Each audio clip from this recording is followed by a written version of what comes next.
안녕하세요. 잠시 후 강의가 시작되겠습니다. 오늘 강의가 많은 도움이 되기를 바라겠습니다.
네, 안녕하세요. 장애인 복지 실천 서비스에 대한 이해를 함께 공부하는데요. 이번 시간에는 장애인 복지의 발전 과정에 대해서 함께 공부하는 시간을 갖도록 하겠습니다. 장애인 복지에 대한 여러 가지 어떤 사례도 있겠고, 또 연혁과 함께 어떻게 장애인 복지가 발전되어 왔고, 그 역사적 배경에 어떠한 의미가 있고, 또 그것은 앞으로 어떠한 발전 과정을 향한 전망을 갖고 있는지 좀 다각도로 연구하고 공부할 예정입니다. 하지만 이에 대한 그렇게 많은 자료들이 있지 않아서 얼만큼 또 이 부분을 우리가 소화할지에 대해서는 좀 우리가 하나의 의문점을 갖게 되지만, 하지만 장애인 복지의 발전 과정에 그래도 개괄적인 부분만 아는 것으로도 본 과정에 있어서 의미가 있다라고 생각을 합니다. 이러한 영역에서 우리가 조금 더 생각해 볼 것은, 장애인 복지라고 하는 이 부분을 어떤 선입관이나 나름대로 어떤 편견을 갖고 보는 것이 아니라 우리 모두가 사실은 예비 장애인이죠. 그래서 우리 모두에 대한 예비 장애인에 대한 발전, 그리고 예비 장애인에 대한 어떤 전망, 그리고 예비 장애인들에 대한 나름대로 향후에 대한 대안에 대해서 함께 공부하고, 또 이것이 남의 얘기가 아니라 우리의 얘기고, 또 구체적으로는 나의 얘기다 라고 생각하고 그게 공부에 임한다면, 공부하는 어떤 마음의 자세라든지 또 그것을 대하는 어떤 편견과 선입관을 없애는 그러한 의미가 있다라고 생각을 합니다. 컨텐츠를 1절에는 서구 장애인 복지 역사에 대해서 함께 연구하고 함께 생각해 보도록 하겠고요. 2절에서는 우리나라 장애인 복지 역사에 대해서 함께 공부하도록 하겠습니다.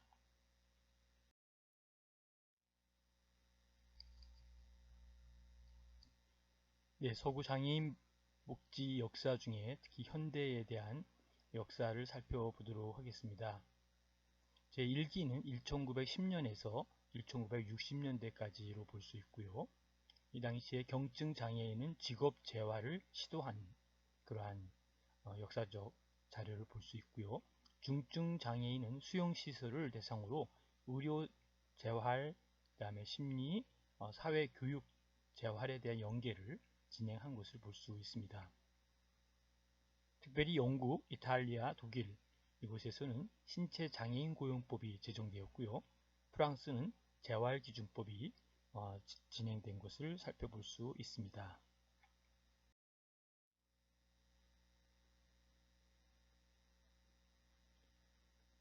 현대 장애인 복지의 체계화 과정을 살펴보면 1960년대 정상화 원리를 선진국들이 급속히 받아들임으로써 장애인의 사회 통합이 현대 장애인 복지의 이념과 정착됨과 또 동시에 현대 장애인 복지의 기본적 틀이 구성되기 시작했다라고 볼 수 있습니다. 현대 장애인 복지에서 볼 때 장애인 복지 태동기를 보면 1910년에서 1960년대로 볼 수 있습니다. 영국은 1919년에 이미 할당 제도로 고용주의 또 방명록 제도를 설치했다고 우리는 알 수 있고요. 1944년 3월에 신체 장애인 고용법이 제정되었습니다. 이탈리아는 1921년 8월 전쟁 신체 장애인 고용 의무화를 정한 법률 제정이 있었고요. 1947년도에 10월 산업재해 직업병에 의한 산재 장애인 의무고용법이 제정되었습니다. 특별히 이제 1947년 10월에 산업재해 그 직업병에 의한 산재 장애인 의무고용법이 제정되었고요. 1950년대에는 6월에 전쟁 신체장애인 의무고용법이 제정되었습니다. 서독은 1953년 3월에 신체장애인 고용법이 제정되었고요. 프랑스는 1955년에 할당 고용법을 제정한 것을 볼 수 있습니다. 1957년 10월, 11월에는 재활기준법을 제정한 것도 볼 수 있습니다. 이와 같이 영국, 이탈리아, 서독, 프랑스 이러한 선진국가에서는 복지를 위해 그 현대 장애인 복지의 태동기를 함께 연구했던 자료를 보면서 과연 우리 사회복지 영역에서 우리가 이러한 부분들을 또 얼마만큼 또 영입을 하고 또 이러한 부분 속에서 얼마만큼 보다 효과적인 그러한 전달과 또 영향력을 끼쳤는지 함께 고민해 볼 필요가 있습니다. 1960년대에는 세계 경제의 고도 성장기로 노동력의 필요에 따라 각국이 장애인 노동 정책을 더욱 강화시킨 것을 살펴볼 수 있습니다. 다음은 직업재활의 기반 확충은 의료재활의 발전과 더불어 외과적 판정 기준만으로 확인할 수 있는 비교적 경증 장애인을 대상으로 직업재활이 활성화되었습니다.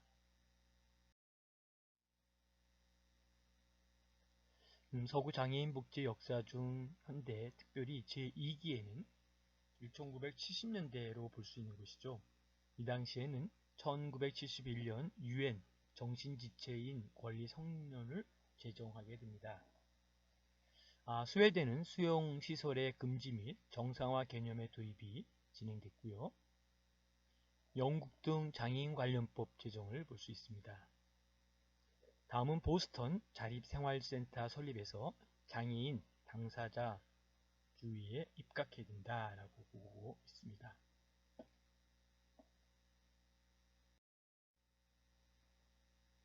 다음은 현대 장애인 복지 전환기로 1970년대를 보고 있는데요. 1970년대에 들어오면서 장애인의 인권 선언이 선포됨으로써 장애인의 인간적 가치를 재인식하게 되는 계기가 되었습니다.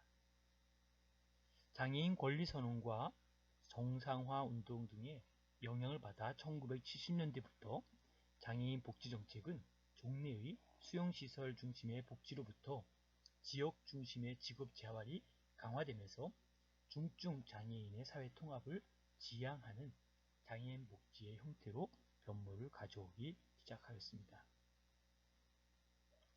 그런 맥락으로 본다면 1970년대의 인권 선언이 선포되는 것은 매우 의미 있고 특별히 여기에 인간적 가치를 재인식하게 되는 계기를 만든 것으로서 매우 뜻깊은 그러한 시점이다라고 볼 수 있습니다.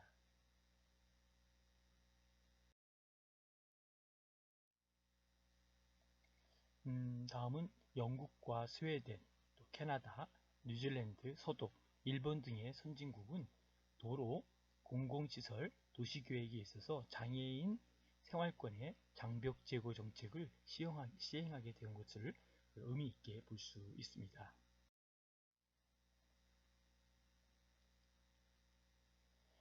서구 장애인 복지의 역사 중 현대에서 특별히 제3기는 1980년대다라고 보고 있습니다. 특별히 1981년도에는 세계 장애인의 해라고 우리가 붙인 것을 보게 됩니다. 1983년부터 92년까지 장애인에 관한 세계 행동 계획을 우리가 살펴볼 수 있습니다.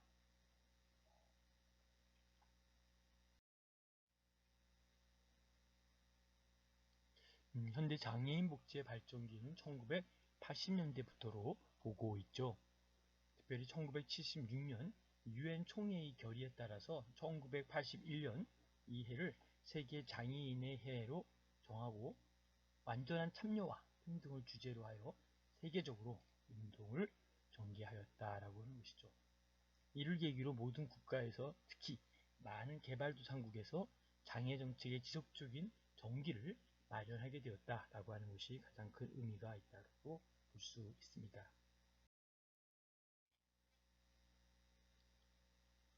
제4기 1990년 이후에 총체적인 장애인 복지의 형성이 만들어지는 것을 보게 됩니다. 그리고 1990년 7월에 ADA가 제정이 되고요. 호주, 영국 같은 경우는 장애인 차별금지법이 제정되는 것을 볼 수 있습니다.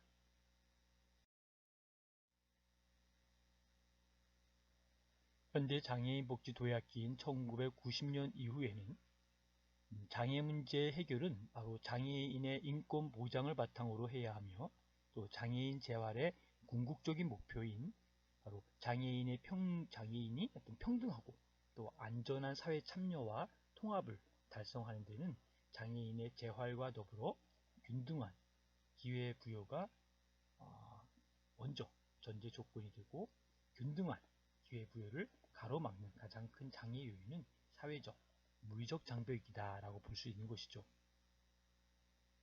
장애인에 대한 차별 행위를 막기 위해서는 구체적으로 이를 규제하는 입법 조치가 필요하다라고 볼 수 있습니다.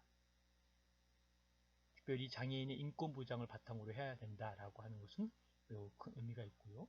궁극적인 목표가 장애인의 어떤 평등하고 또 안전한 사회 참여와 통합을 달성하는 데 있어서 장애인의 재활과 더불어 균등한 기회 부여가 가장 먼저 전제 조건이 된다라는 것도 의미가 있습니다. 먼저 미국을 살펴보도록 하겠습니다. 미국 장애인법에 보면 ADA에 보면 장애인 고용 시 차별 금지 규정이 있습니다. 교통 등 공공 서비스와 관련된 규정, 그리고 공공시설에 대한 규정, 더 나아가서는 통신 관련 규정 또는 사회 물리적 환경에 대한 내용들을 포괄적으로 다루고 있다라고 볼 수 있습니다. 다음은 호주를 살펴보도록 하겠습니다. 호주는 1992년 장애인 차별금지법 제정과 또 인종과 민족, 성, 장애, 또 원주민을 이유로 한 차별금지 장애인을 고용, 편의시설, 교육 등 장애를 이유로 나름대로 제한하거나 불이익이나 손해, 비합법적인 행동으로 차별하는 것을 금지하고 있다라고 볼 수 있습니다. 다음은 영국에 대한 내용인데요. 영국은 1995년 장애차별금지법에는 특히 고용과 상품시설, 그리고 서비스, 토지 등 혹은 자산의 임대 구매 관리에 있어서 장애인을 보호하고자 제정하고 있다라고 보는 것이죠. 지금까지의 그 서구 장애인 복지 역사 속에서 볼 때 나름대로 근대 이전과 근대 그리고 현재 장애인 복지의 체계화 과정, 이러한 맥락으로 쭉 보아오면서 과연 우리 대한민국의 장애인 복지는 어디까지 왔을까? 어느 정도까지 이 현장과 현실을 같이 아우를 수 있는 그러한 위치가 되어 있을까라고 생각을 해봤는데요. 여러분도 어떻게 생각하십니까? 사실 그렇게 쉬운 결단과 또 쉬운 내용은 아니다라고 생각을 해봅니다. 나름대로 열심히들 공부를 하셨는데요. 이제 다음 시간에는 우리나라 장애인 복지 역사, 이 부분을 조금 더 구체적으로 근대 이전과 근대화, 우리나라 장애인 복지 체계화의 과정은 어떻게 되었는가, 이 부분을 조금 더 구체적으로 함께 공부를 하고자 합니다. 역사이기 때문에 자료에 대한 한계가 있고, 역사이기 때문에 또 그때의 정치적인 성향이 어떻게 진행되고 또 어떠한 나라로 바뀌어져 가고 있고, 이러한 것들도 사실 우리가 이 복지 역사를 만들고 또 역사 속에 어떤 맥을 같이해서 가는 것 중에 바로 그러한 맥을 갖고 갈 수 있을 때 반드시 성공하고 승리하고 소중히 여길 수 있다라고 생각을 다시 한번 해봅니다. 네, 굉장히 많은 내용들을 핵심 중심으로 다루어 봤습니다. 이 장애인에 대해서는 상당히 다양하기 때문에 장애인에서도 또 다른 전공이 있기 때문에 우리가 전공이 무엇입니까? 라고 하면은 장애인 복지입니다. 이렇게만 이야기해도 사실은 조금 더 물어볼 게 많죠. 장애인 중에 어떤 부분이 본인의 전공입니까? 이렇게 이야기할 때 그 이야기하는 것의 핵심이 뭘까요? 바로 그 중에 바로 이와 같은 여러 가지 자폐가 전공이든지 뭐 여러 가지 배웠던 지금 그런 부분들이 바로 이러한 지체장애부터 정신장애까지 발달장애 여러 가지 나눠져 있기 때문에 구체적인 장애의 부분을 알아야 되기 때문에 우린 그것을 스페셜리스트한 영역에서의 장애를 연구하고 있다라고 보는 것이죠. 참고로 좀 다른 내용이지만 사회복지에서도 우리는 전공이 뭡니까? 라고 하면 일반적으로 소셜 웰페어, 사회복지라고도 이야기를 하지만 사회복지만 얘기하면은 그 다음 물어보고 싶은 게 있는 거죠. 사회복지 중에 아동입니까? 청소년입니까? 노인입니까? 뭐 장애인입니까? 아니면 다문화입니까? 이렇게 물어보는 것이 맞는 거죠. 그래서 의학을 전공한 사람에게 전공이 뭡니까? 라고 하면 의학 전공했습니다. 이렇게 이야기하지 않고 그분은 의학 안에서 내과든 외과든 치과든 뭐 이비인후과든 산부인과든 어떤 걸 이야기를 하는 것처럼 바로 이렇게 스페셜리스트한 영역이 있어야 된다는 것이죠. 예를 들어서 음악 하시는 분에게 전공이 뭡니까? 저 음악 전공했습니다. 이렇게 이야기할까요? 그 사람들이? 음악 중에서도 뭐 여러 가지 분류가 되어 있다는 것이죠. 무용하는 사람에게도 묻습니다. 무용 전공합니다. 이렇게 얘기했을 때 무용에도 여러 가지의 스페셜리스트한 영역들이 있기 때문에 바로 우리도 그 스페셜리스트한 영역 중에서 우리의 전공이 사회복지입니다 라는 거로만 끝나지 마시고 사회복지 안에 아동 전공입니다, 노인 전공입니다, 뭐 학교 사회복지 전공입니다, 뭐 정신건강 뭐 전공입니다, 뭐 이런 식으로 좀 구체화시키는 스페셜리스트한 영역이 있어야 된다라는 것을 꼭 기억하시기 바랍니다. 끝까지 경청해 주시고 함께 들어주시고 함께 공부해 주셔서 감사드립니다. 수고하셨습니다.